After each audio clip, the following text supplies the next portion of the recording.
Thank you to Nintendo of America for providing me the game to make this review possible.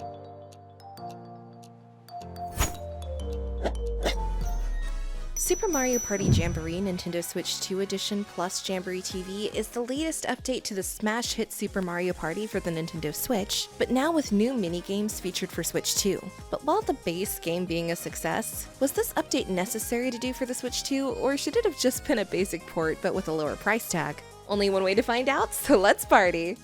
Gameplay. It looks like Super Mario Party Jamboree is back, but this time bringing it with some brand new minigames, new modes, and brand new features that take advantage of the mouse mode tech implemented with the Nintendo Switch 2.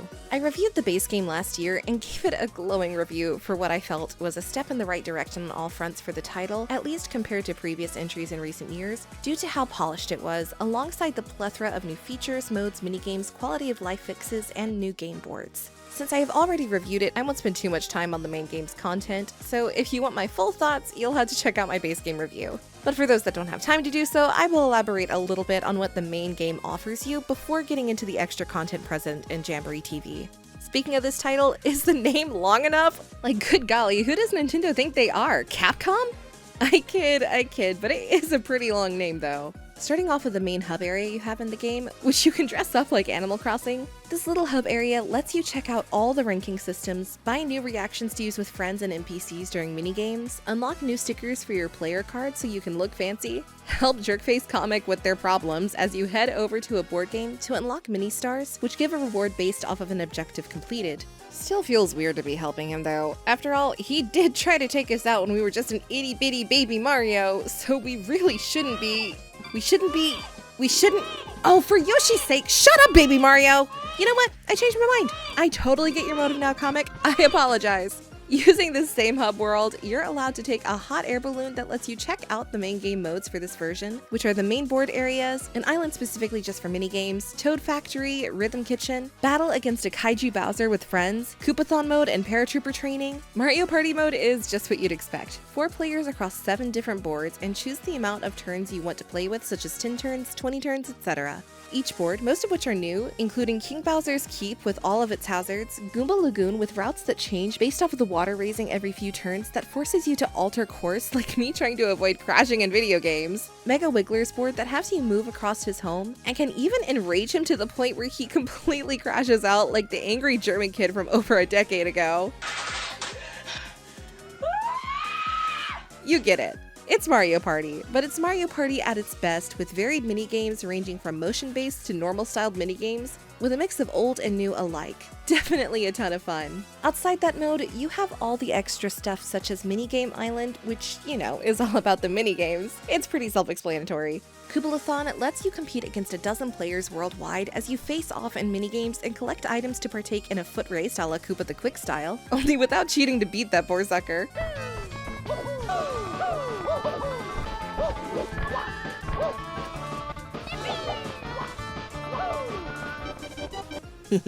Loser. The races are done in real time, which definitely ups the intensity factor to it and makes it a lot of fun and a great new addition. Bowser Kaboom Squad is another fun new addition to the series that has you team up with friends or computers and work together to break crate, dodge hazards like charging chucks, and obtain bombs in order to blow Godzilla Bowser sky high before your time limit of 5 rounds is up. Plus, it has fart running, so 10 out of 10 just for that alone. With power-ups like hammers for breaking boxes, speed ramps, collecting 100 coins to get stronger golden bombs, there's pretty much no end to the chaotic fun you can have. I love this mode. The remaining modes for the base game include Rhythm Kitchen, that allows you to join a game show to cook your favorite meals by slicing carrots, potatoes, making soup, and baking a cake. Good thing I can bake better in real life than in the game, because man did I let my team down something fierce.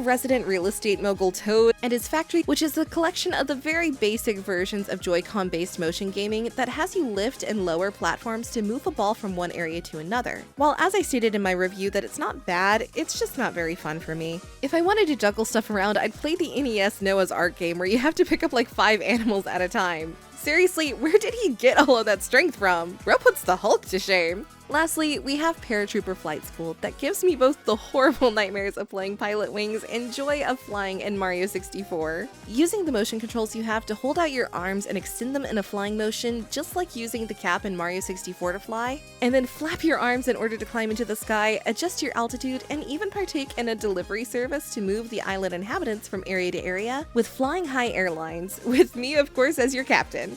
Wait, I'm flying? Oh no. But now we get to the actual main event of this package, which is of course the new additions of everything involved in Jamboree TV. The game starts you off like it's a game show, like The Price is Right, and the audience cheers as you are picked to be a contestant. If you have a camera for the Switch 2, when picking your playable in-game character, mine being my girl Pauline, then you're able to insert your own face and reaction into the game. However, I do not have one, so it just leaves it as a void of emptiness of a face as an icon, just like the meme. The whole time watching this opening sequence, I just wanted to hear the Price is Right theme play as I over-energetically run down the aisleway like a freak, high-fiving everyone and Bob Barker screaming, "Come on down!" Knowing myself and how clumsy I am, I would be the one person to fall down the stairs and roll up to the stage, no doubt.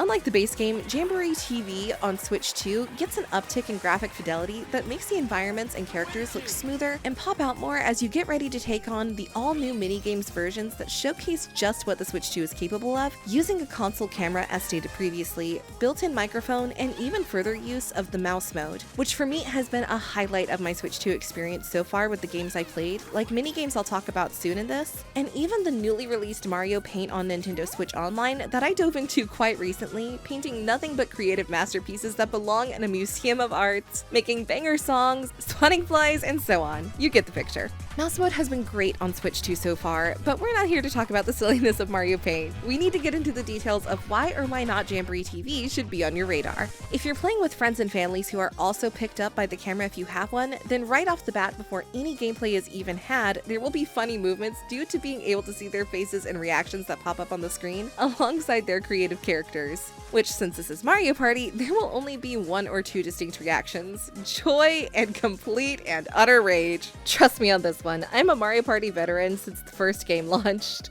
I have seen many horrors in my lifetime, most of which would keep you up at night, but for me, it's my lullaby. We are not the same. But I'm not here to drama dump. I'll save that for my next appointment to Dr. Mario so he can give me pills so I can have some sanity in my life. Thank you, Mario! I would bake you a cake, but I'm too lazy, so I'll just give you a thumbs up. Anyway, my mind is all over the place. Let's continue.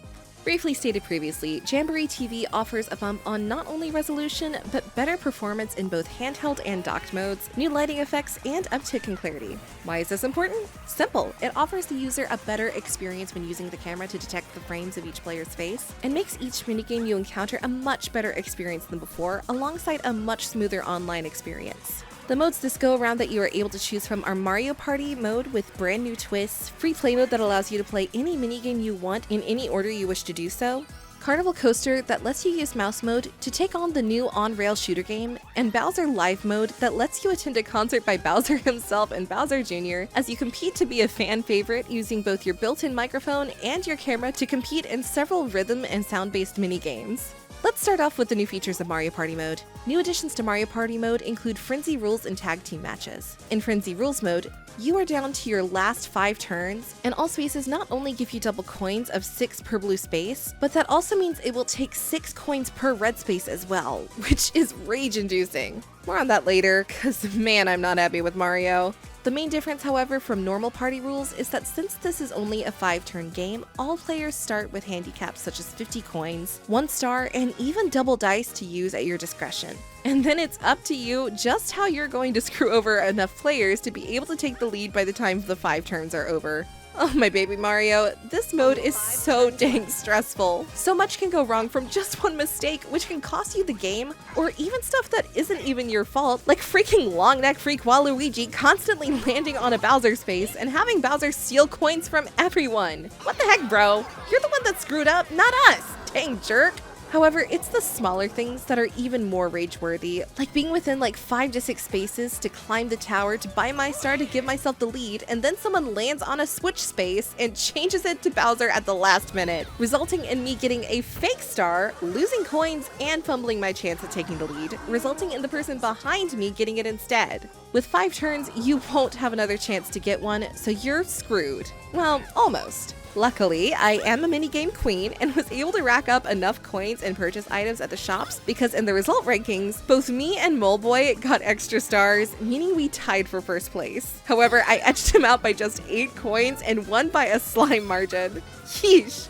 I know this is called Super Mario Party Jamboree TV Edition, but it really should have been called Super Mario Party Heart Attack Edition because man, I was stressed the whole time. Almost dying aside though, Frenzy Rules is actually really fun, and I can definitely see it being a crowd favorite with family and friends. But then, we got Tag Team Mode. Oh goddess Rosalina, I had to carry this mode something fierce. Self-explanatory really, but in Tag Team Match, you team with one other person, whether it be an NPC or a friend or family, and then take on another team in a 2 vs 2 battle of the ages. In my case, I picked Mario as my partner because how can you go wrong with Mario? Oh, you can go very wrong. Very, very wrong. Our opponents were Bowser and Bowser Jr. With these rules of 2 vs 2, you share all your coins and all your stars with your partner in crime, which is both a great thing and a bad thing, especially with partnering with Mario. I was doing all I could do, buying items to move stars around so that the other team couldn't get to them, stopping them and Boo Ghost from stealing our coins, buying warp pipes to send us directly to a star, you name it. But Mario?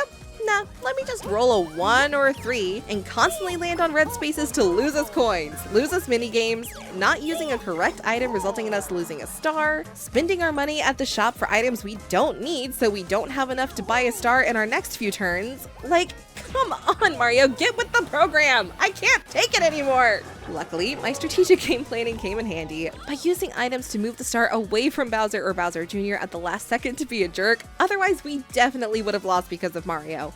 Go back to plumbing, partying ain't it, bro.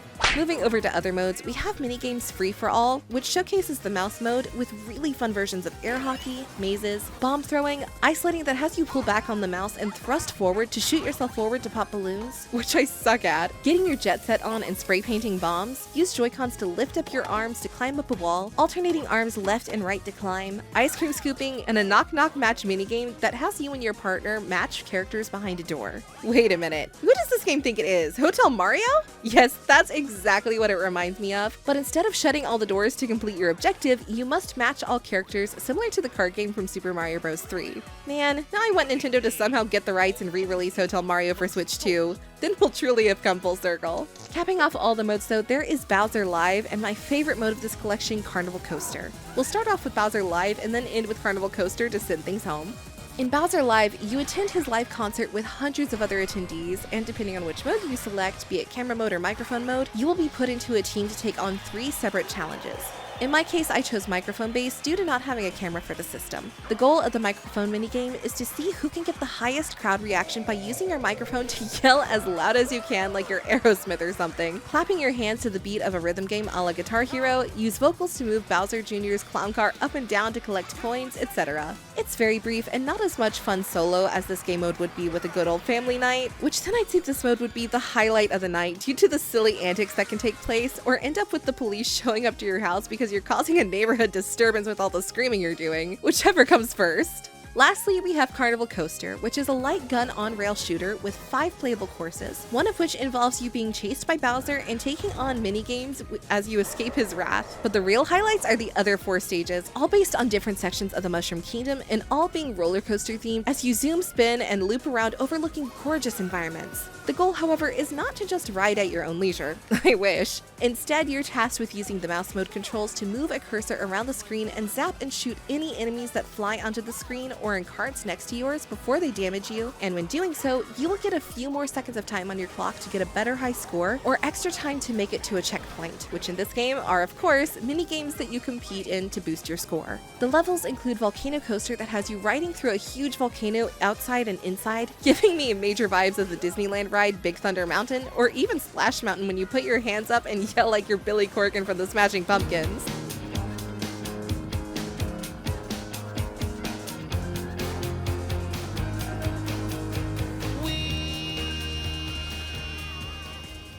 Then you have Sky High Coaster, which takes you above the clouds of the Mushroom Kingdom as you ride by high arcing mushrooms, which look fantastic.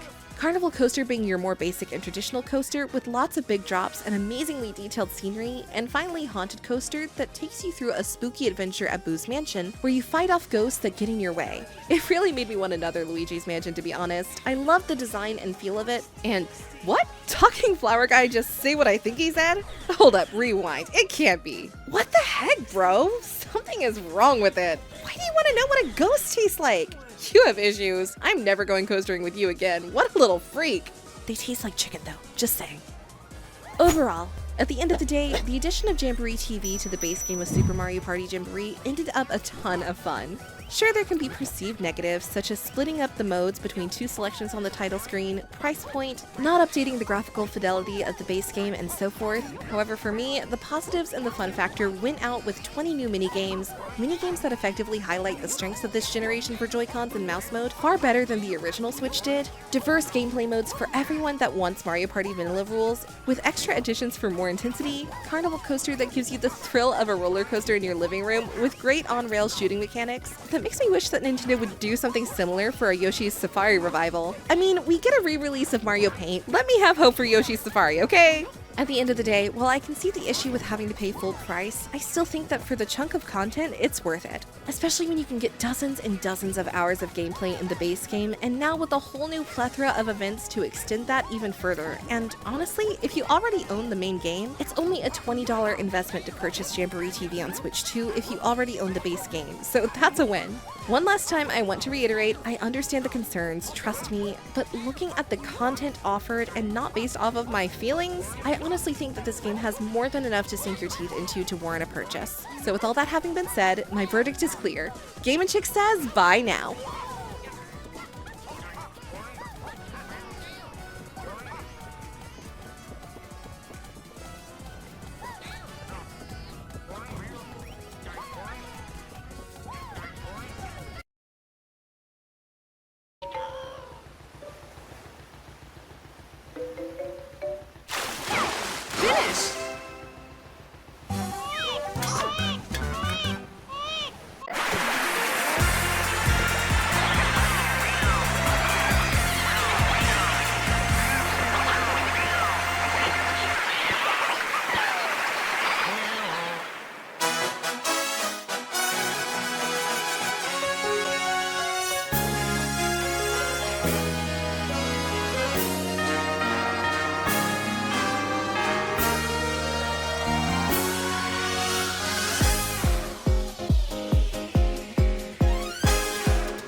T!